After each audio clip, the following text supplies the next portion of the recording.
Salam sejahtera. Nama saya Mariam Mokhtar. Pada 28 hari bulan Februari, Presiden PAS Hadi Awang buat ramalan bahawa kerajaan persekutuan akan tumbang dalam masa terdekat. Adakah ia cuba untuk menjatuhkan kerajaan? Apa pendapat anda? Negara ingin keadaan stabil supaya pelabur asing akan datang dan ekonomi negara akan berkembang sekali lagi untuk kebaikan rakyat. Tetapi terlebih dahulu, penyokong PAS mungkin berfikir bahawa Hadi adalah seorang yang pelbagai bakat, a man of many talents. Pertama sekali, dia seorang tokoh agama. Beliau juga seorang ahli politik. 2 tahun yang lepas, bekas Perdana Menteri Mahidin Yassin memberi ganjaran kepada kesetiaannya dengan menjadikannya duta khas ke Timur Tengah, walaupun ia kekurangan kemahiran diplomatik. He seriously lacks diplomatic tact. Hadi juga kuat batu api. Doktrin Amanat Hadi pada tahun 1980-an menuduh sesama umat Islam yang tidak berkongsi kepercayaan politiknya sebagai orang kafir. Dia telah membuat beberapa ucapan menghina orang Kristian dan dalam satu insiden 2 orang Sabah telah memfailkan tuntutan undang-undang kerana Hadi dan hasutannya.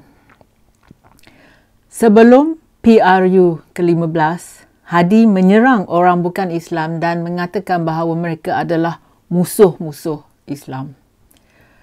Pada 28 hari bulan Februari, Hadi menunjukkan kemahiran terbarunya sebagai penilik nasib, fortune teller, crystal ball gazer, a psychic.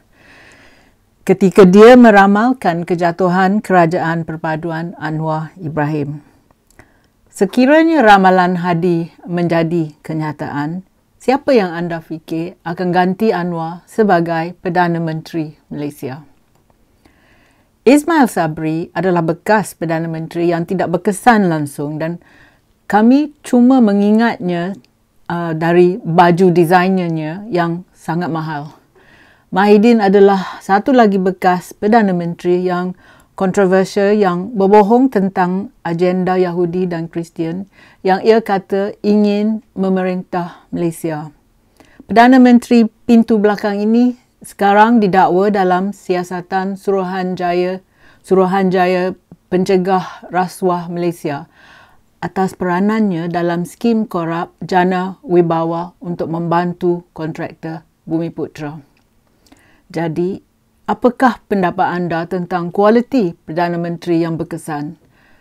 Adakah anda setuju Hadi jadi Perdana Menteri? Kebanyakan orang akan bersetuju bahawa Perdana Menteri yang berjaya akan meninggalkan negara ini lebih makmur, lebih bersatu dan rakyatnya lebih puas hati pada hujung tempoh pimpinan mereka dari masa mereka memulakan tugas mereka sebagai Perdana Menteri. Adakah Hadi sesuai sebagai Perdana Menteri? Ini 10 alasan saya. Nombor 1. Apa sumbangan Hadi terhadap pembangunan Malaysia? Ramai orang berpendapat yang ia tidak dapat mengurus gerai pisang goreng ataupun gerai nasi lemak. Jadi macam mana ia boleh mentadbir negara seperti Malaysia? Sebagai Presiden PAS, mengapa dia tidak menasihat kerajaan PAS di Kelantan untuk menyelesaikan masalah airnya? Air yang keluar dari pili macam teh tarik.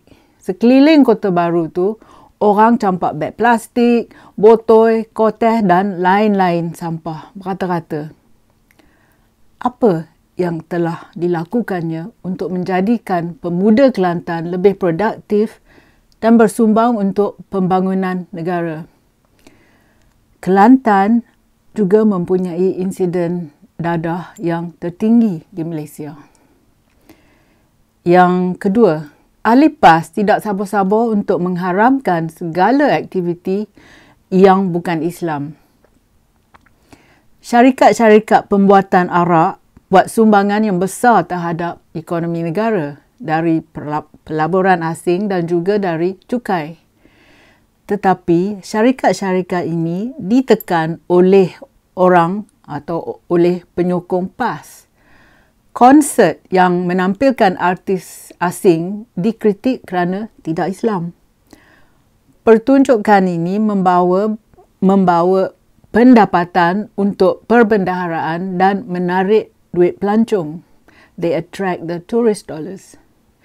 Yang ketiga, Hadi telah melakukan banyak kesalahan tentang kenyataannya bahawa memberi wang rasuah semasa pilihan raya tidak melanggar mana-mana undang-undang pilihan raya. Kerana ini bukan rasuah, dia kata, tetapi sedekah. Dia tidak menghormati demokrasi yang berfungsi. Dia mengajar rakyat yang menerima rasuah itu bukan jenayah. Patutlah negara ini teruk di mana pemimpin selama 50 tahun sifatkan rasuah itu sebagai sedekah. Yang keempat, Hadi kata tidak penting kehadirannya di parlimen. Dan ia kata pergi parlimen tu bukan macam pergi sekolah. Ini adalah penghinaan terhadap pengundi-pengundinya. Beliau hadir kurang daripada 30% daripada semua penyusunan Dewan Rakyat. Sebagai alasan, ia menyalahkan tugasnya sebagai ahli parlimen dan utusan khas ke Timur Tengah untuk ketiadaannya. So he gave the excuse that as an MP and as the special envoy to the Middle East, that's why he was absent. Jadi, adakah dia mendakwa bahawa ahli parlimen lain yang menghadiri parlimen telah gagal melayani kawasan pengundi mereka? Apa yang telah Hadi lakukan untuk meningkatkan perhubungan antarabangsa di Timur Tengah?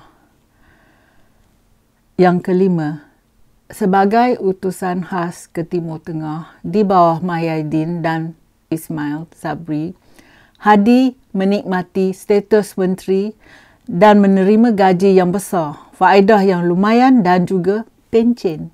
Tapi anda dan saya, kita ni kena kerja 30 tahun sebelum dapat pencen yang lumayan. Lagi satu, apa pencapaiannya sebagai duta khas ke Timur Tengah? Yang keenam, PAS mengetuai 3 negeri iaitu Kedah, Kelantan dan Terengganu. Ahli Parlimen PAS dan Dewan Undangan Negeri menikmati gaya hidup mewah yang iri hati orang ramai.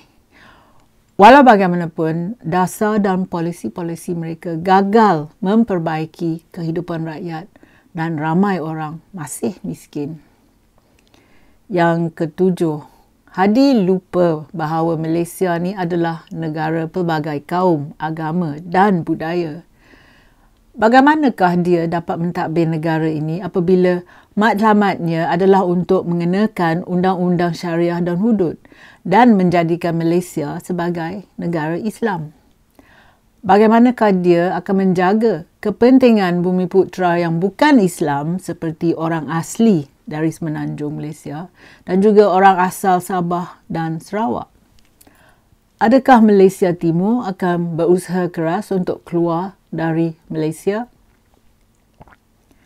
Yang ke-8, apa yang telah dilakukan oleh Hadi tentang melindungi alam sekitar? Dia boleh menasihatikan negeri pentadbiran PAS untuk mengharamkan pembalakan haram yang juga merupakan faktor tinggi untuk banjir kilat.